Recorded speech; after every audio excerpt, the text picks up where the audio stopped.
নমস্কার বন্ধুরা, আর কুকিং চ্যানেলে আপনাদের সবাইকে স্বাগত। আজকে নিয়ে হাজির হয়ে গেলাম সম্পূর্ণ তেতো ছাড়া মুচমুচে মশলাদার করলা বা উচ্ছে রেসিপি নিয়ে। তো চলুন শুরু করা যাক। আমি এখানে 350 গ্রাম করলা নিয়েছি। এখন এই করলাগুলোকে আমি কেটে নেব। আমি একটু মোটা মোটা করে করলাগুলো কেটে নিচ্ছি। যেইভাবে আমরা উচ্ছে ভাজা করি তার চেয়ে একটু মোটা মোটা করে করলাগুলো কেটে নিচ্ছি। সব করলাগুলো একইভাবে কেটে নেব। সব করলাগুলো একইভাবে কেটে নিয়ে যে শক্ত দানাগুলো আছে বা বীজগুলো আছে আমি ফেলে দেব। আপনারা চাইলে নাও ফেলতে পারেন, তবে এই শক্ত দানা খেতে ভালো লাগে না, আমাদের বাড়িতে কেউ খায় না, তাই দানাগুলো সব ফেলে দিচ্ছি। এখন করলাগুলোর সব শক্ত দানা বা বীজ ফেলে আলাদা পাত্রে উঠিয়ে নেব। আলাদা পাত্রে উঠিয়ে নিয়ে এখানে দিয়ে দেব 2 চামচ টক দই। টক দইটা খুব ভালো করে করলার সাথে মাখিয়ে নিতে হবে।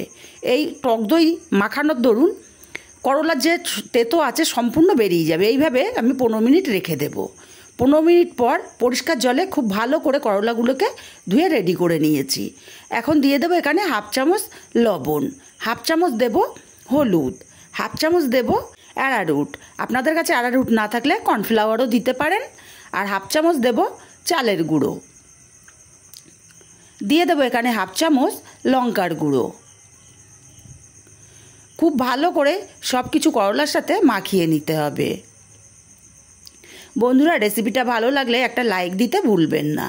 আপনাদের একটা লাইক অত্যন্ত গুরুত্বপূর্ণ। খুব ভালো করে মাখিয়ে নিয়েছি। আগে থেকেই কড়াইতে তেল গরম বসিয়েছিলাম, তেলটা গরম হয়ে গেছে।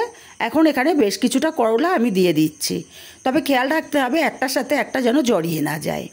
এইভাবে কিছুটা করলা দিয়ে আমি এক পিঠ ভাজা হলে এক পিঠ উল্টে দেব। তবে সব করলা আমি একসাথে দিইনি, আমি দুবারে করলাগুলোকে ভেজে নেব।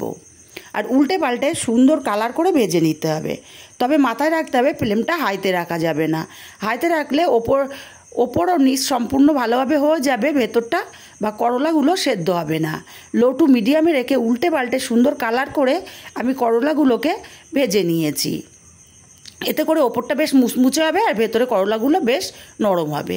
একইভাবে সব করলাগুলো আমি ভেজে উঠিয়ে নিয়েছি। ডাল ভাতের সাথে বা গরম ভাতের সাথে জাস্ট ফাটাফাটি লাগে। যারা করলা খায় না তেতোর ভয়ে, তারাও চেটেপুটে খাবে। রেসিপিটা কেমন লাগলো কমেন্ট করে জানাতে ভুলবেন না।